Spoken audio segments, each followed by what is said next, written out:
बिस्मिल्लाहिर्रहमानिर्रहीम। लाखों करोड़ों दुरूदो सलाम मोहम्मद मुस्तफ़ा सल्लल्लाहु अलैहि वसल्लम और आले मोहम्मद पर। मैं हूँ उमर दराज गोंदल। जब ऐसी तब्दीलियां शुरू हो जाएं, उखाड़ पिछाड़ शुरू हो जाए, तबादले तकर्रियां, तो फिर समझ लीजिए कि कोई परेशानी ज़रूर है और उस परेशानी को ठीक करने के लिए या अपने ऊपर दबाव को कम करने के लिए चीज़ों को किया जा रहा है। आज इस्लामाबाद से 2-3 नोटिफिकेशन धड़ाधड़ हुए और नंबर 1 डीजी की छुट्टी की गई है। ये डीजी कौन है? ये उस अहम इदारे के हैं जो जिनका इस बार भरपूर इस्तेमाल किया गया और खाकसार भी उस इदारे का एक मुकदमा भुगत रहा है और वो इदारा है FIA। आज अचानक ये खबर आती है कि जो FIA के डीजी हैं और उन डीजी साहब को आज अचानक तब्दील किया जाता है। अहमद इसहाक जहांगीर, न सिर्फ उनको ओहदे से हटा दिया जाता है बल्कि उसके साथ उनको OSD भी बना दिया गया है। यानी उनको उनके ओहदे से हटाने के बाद उनको ऑफिसर ऑन स्पेशल ड्यूटी, जिसको दूसरे लफ्जों में आप कहते हैं ना कि खुडे लाइन लगा दिया गया है, वो भी कर दिया गया। फिर बात यहां तक नहीं रही बल्कि आज एक और हैरान कुन तब्दीली खैबर पख्तूनख्वा में लेके की गई। तहरीक इंसाफ की वहां पे हुकूमत बार बार कहती है कि हमें मर्जी का चीफ सेक्रेटरी दो, हमें मर्जी का IG दो, लेकिन वो नहीं मिलता। तो आज अचानक जो है अख्तर हयात जो IG खैबर पख्तूनख्वा है उनको भी हटा दिया गया और जुल्फिकार हमीद साहब जो है वो नए IG खैबर पख्तूनख्वा जो है वो मुकर्रर कर दिए गए हैं। तो जिससे लगता ये है कि ये मामला अब जो है वो थोड़ा तेजी पकड़ता हुआ दिखाई दे रहा है, क्योंकि चीजें इस किस्म की हमें होती हुई दिखाई दे रही हैं जिसमें चीजें बड़ी जल्दबाजी के साथ होंगी।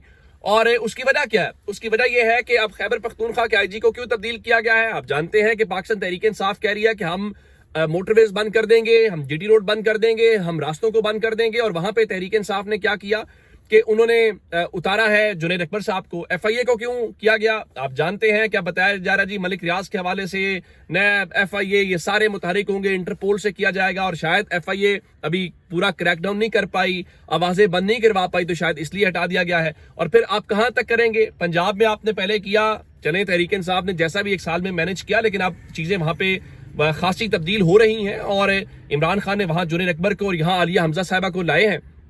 तो इसके अंदर एक चीज हमने ये देखी कि मैंने आपको बताया था कि तहरीक इंसाफ 8 फरवरी को एक जो पावर शो है वो करना चाहती है और उनकी पावर शो की पहली कोशिश ये है कि मीनार पाकिस्तान के ऊपर किया जाए। मीनार पाकिस्तान के ऊपर वो लास्ट ईयर भी जलसा करना चाहते थे, लेकिन उनको फिर रिंग रोड के करीब ले जाया गया और वहां पे जो सूरत हाल थी वो भी हम सबके सामने है। लेकिन अब से थोड़ी देर पहले आलिया हमजा साहिबा जो है वो खुद DC ऑफिस पहुंची और उन्होंने वहां पे दरखास्त जमा कराई है और उन्होंने कहा जी हम मीनार पाकिस्तान के ऊपर जलसा करना चाहते हैं, हमें इजाजत दी जाए। और उन्होंने फिर टॉक भी किया। वो कह रहे हैं भाई हमें इस वक्त लूला लंगड़ा किस्म का NOC नहीं चाहिए होगा और जलसे का कोई टाइम नहीं होता। तो लगता यह है कि इमरान खान ने जो नए खिलाड़ी मैदान में उतारे हैं वो भरपूर रेजिस्ट कर रहे हैं और उसके असरात हमें आने वाले दिनों के अंदर दिखाई देंगे। तो 8 फरवरी को अब इसका मतलब है कि मीनार पाकिस्तान जलसे की तैयारी कर लें। मेरा ख्याल ये है कि जिस तरह तहरीक इंसाफ कह रही है कि हमें अगर इजाजत ना मिली तो हम यौम स्याह मनाएंगे, एहतजाज करेंगे, इंतजामिया उनको इजाजत नहीं देगी, क्योंकि DC या कमिश्नर गवर्नमेंट के ऑफिसर्स होते हैं, उन्हें अपनी गवर्नमेंट की नौकरियां ज्यादा जरूरी या प्यारी होती हैं कि बजाय इसके कि वो किसी और चक्कर के अंदर पड़े। लेकिन अब एक रास्ता उनके पास है कि अगर उन्हें यहां से इजाजत नहीं मिलती तो वो फिर लाहौर हाई कोर्ट चले जाएंगे और अदालत के महाज के ऊपर। और अदालत के अंदर क्या कुछ हो रहा है, जरा आप हैरान कुन खबरें सुनेंगे जो पाकिस्तान के अंदर इस वक्त करने की कोशिश की जा रही है। फौजी अदालतों वाला मामला बाद में बताता हूं। एक मामला इमरान खान की, आप जानते हैं कि 190 मिलियन पाउंड रेफरेंस में जो उनको सजा सुनाई गई है उसमें उन्होंने अपील दायर की थी और उस अपील में बड़े वैलिड किस्म के निकात उठाए गए थे और फिर उस अपील को लेके उसके ऊपर बताया गया है कि रजिस्ट्रार ऑफिस ने इतराजात आयद करके उन दरखास्तों को वापस कर दिया है।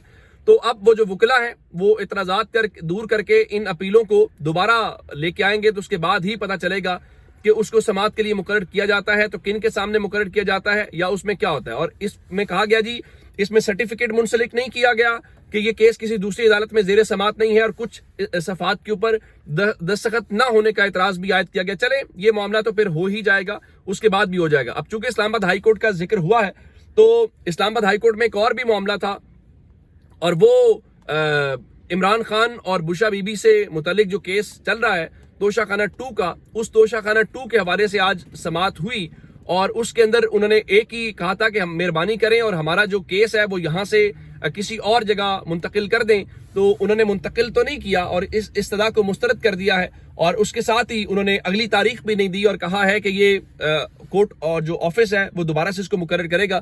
تو دوسرے لفظوں میں اس کو غیر معینہ مدت کے لیے ملتوی کر دیا گیا ہے یا ایڈجرن کر دیا گیا ہے. اب چونکہ اس وقت ساری نظریں، ساری چیزیں اسلام آباد ہائی کورٹ کے اوپر ہیں، یا ساری کی ساری یہ جو اس وقت معاملہ سسٹم چل رہا ہے وہ اسلام آباد ہائی کورٹ کے حوالے سے ہے، تو پھر خبریں آئیں کہ چونکہ نئے ججز کی تقرری 8 فروری کو ہونی ہے اور اس میں 11 فروری کو 8 ججز کی ہونی ہے، تو اس میں ایک نام یہ تھا کہ اسلام آباد ہائی کورٹ کے جو چیف جسٹس عامر فاروق ہیں ان کو لے جایا گیا. اگر ان کو لے جایا گیا تو پھر محسن اختر کیانی صاحب جو ہیں ان کا نام تو آنا چاہیے. ٹیکنیکلی انہوں نے پھر تقریر بھی کر دی 26ویں ترمیم کے حوالے سے، تو ان کو تو روکا جائے گا. پھر آج کچھ ایسے اکاؤنٹس یا ایسے لوگ جو طاقتوروں کی زبان بولتے ہیں یا ان کی ترجمانی کرتے ہیں یا ان سے جڑی ہوئی چیزیں لے کے آتے ہیں، تو انہوں نے آج بھی یہ بتایا کہ لاہور ہائی کورٹ میں ایک جج صاحب ہیں جو سینیورٹی میں 15ویں نمبر پہ ہیں، پہلے 5 میں بھی نہیں ہیں. تو اطلاعات یہ ہیں جن کا نام ہے جسٹس سرفراز ڈوگر صاحب. بتایا گیا جی ان کو اسلام آباد ہائی کورٹ ٹرانسفر کیا جا رہا ہے، ان کو اسلام آباد ہائی کورٹ کا جج لگایا جائے گا، اور اس کے بعد جو ہے ان کے ممکنہ تبادلے کے بعد وہ اسلام آباد ہائی کورٹ میں سینئر ترین جج ہوں گے. اور اس کے بعد اگر عامر فاروق صاحب جو ہیں وہ چلے جاتے ہیں سپریم کورٹ، تو سرفراز ڈوگر صاحب جو ہیں ان کے حوالے سے کہا گیا ہے کہ وہ اگلے ممکنہ چیف جسٹس ہوں گے. اور بتایا گیا ہے کہ لاہور ہائی کورٹ سے اسلام آباد ہائی کورٹ ان کو لے جانے کے لیے جو تمام انتظامی امور ہیں ان کو حتمی شکل دے دی گئی ہے، اور ان کی جو ریٹائرمنٹ کی تاریخ ہے وہ 2 جولائی 2030 ہے. تو اگلے 5 سال کے لیے سسٹم اپنا ارینجمنٹ کر رہا ہے. اب سرفراز ڈوگر صاحب کے حوالے سے بہت ساری ماضی میں باتیں ہیں، اور پھر آپ جانتے ہیں کہ ان کو ملتان بینچ میں لگایا گیا، کسی نے کوئی اعتراض نہیں کیا، تو چیزیں کی جا رہی ہیں. لیکن اس میں ایک ڈیولپمنٹ ضرور ہے کہ اگر ان کی یہ وہاں پہ ٹرانسفر ہوتی ہے تو آرٹیکل 201 کی شک یہ بتاتی ہے کہ جو صدر ہے ہائی کورٹ کے ایک جج کو کسی دوسری ہائی کورٹ منتقل کر سکتے ہیں 26ویں ترمیم کے بعد، لیکن جج کو اس کی رضامندی کے بغیر منتقل نہیں کیا جائے گا. اور یہ منتقلی نہ صرف صدر بلکہ چیف جسٹس آف پاکستان اور دونوں ہائی کورٹس کے چیف جسٹس صاحبان کی منظوری سے ہوگی. یعنی اس کا مطلب یہ ہوا کہ سرفراز ڈوگر صاحب کی منظوری بھی لی جائے گی، اور اس کے بعد جناب یحییٰ افریدی کی منظوری بھی لی جائے گی، اور عامر فاروق صاحب کی منظوری بھی لی جائے گی، اور اس کے ساتھ جناب عالیہ نیلم صاحبہ کی. تو یہ سب مل کے اگر اس کے اوپر ہوں گے تو پھر سسٹم کو کیا اس میں پرابلم ہو سکتی ہے؟ میرے خیال سے ان کو کوئی پرابلم نہیں ہونی چاہیے. اچھا، اس سے ہٹ کے ایک اور عدالتی معاملہ جو ہے وہ آج فوجی عدالتوں سے متعلق تھا، اور فوجی عدالتوں کا کیس آج بھی وائنڈ اپ نہیں ہو سکا، اور ایک بار پھر سماعت کل تک کے لیے ملتوی کر دی گئی ہے. تو مندوخیل صاحب نے کہا جی نہ مجھے کسی پہ شک ہے نہ اعتراض ہے، لیکن سوال یہ ہے کہ جو ملٹری کورٹس میں ٹرائل کرنے والے ججز ہیں یا ملٹری ٹرائل کرنے والے لوگ ہیں وہ کون ہیں. اور پھر مندوخیل صاحب نے کہا کہ نارکوٹکس کا جو پورا کنٹرول ہے وہ فوج کے پاس ہے. نارکوٹکس میں جب کسی ملزم کا ٹرائل چلانا ہوتا ہے تو متعلقہ چیف جسٹس سے سیشن جج مانگا جاتا ہے. کیا یہاں بھی ملٹری کورٹس کے لیے ایسا کیا جا سکتا ہے؟ یعنی آپ عدالت سے کوئی جج منگائیں، لیکن آج جسٹس حسن نذیر رضوی صاحب کے ریمارکس کیا تھے؟ جیسے مسرت ہلالی صاحب نے تھوڑی دیر پہلے کہا تھا کہ ان کو کور کمانڈر ہاؤس کا سن کے ان کے دل کے حوالے سے، تو آج حسن نذیر رضوی صاحب کہنے لگے کہ 9 مئی کے واقعات کے ملزمان نے جو کارنامے سر انجام دیے ہیں وہ عوام میں بے نقاب ہونے چاہیے تاکہ عوام ان ملزمان کی جو ہے وہ مذمت کر سکے. لیکن وکیل کھوسا صاحب آج کھڑے ہوئے ان کا اگر یہ ملٹری ٹرائل اتنا ہی اچھا ہے تو پھر سارے مقدمات انہی کو بھجوا دیں. تو اس کے اوپر پھر جسٹس امین الدین خان ان کو ٹوکا، ظاہر ہے وہ اتنا ان کو برداشت تو نہیں کر سکتے تھے، اور وہاں پہ باتیں ہوئیں. تو آج جو ہے ملٹری کورٹ کے جو حوالے سے ریکارڈ ہے وہ عدالت میں پیش کیا، تو اس میں سے اللہ ماشاءاللہ جسٹس 6 ججز نے تو ریکارڈ دیکھا ہی نہیں، ہر فائل واپس کر دی. لیکن جسٹس محمد علی مظہر نے ریکارڈ کا جائزہ لینے کے بعد واپس کیا، اور مسرت ہلالی صاحب نے ریکارڈ واپس کرنے کے بعد دوبارہ منگوایا، فائل دیکھی، اور پھر انہوں نے شاید کوئی ایسی بات پکڑی تھی تو سوال کرنے کے حوالے سے شاید ان کو پھر روکا گیا. تو پھر انہوں نے کہا کسی کو اچھا لگے یا برا لگے میں سوال تو کروں گی. سوال تو بہت ہے، لیکن بات یہ ہے کہ ان سوالوں کے جواب بھی ملتے ہیں یا صرف سوالات اور ریمارکس میں قوم کھوئی رہے گی، اور فیصلے وہی ہوں گے جو سسٹم چاہتا ہے. اپنا بہت سارا خیال رکھیے گا. خدا حافظ.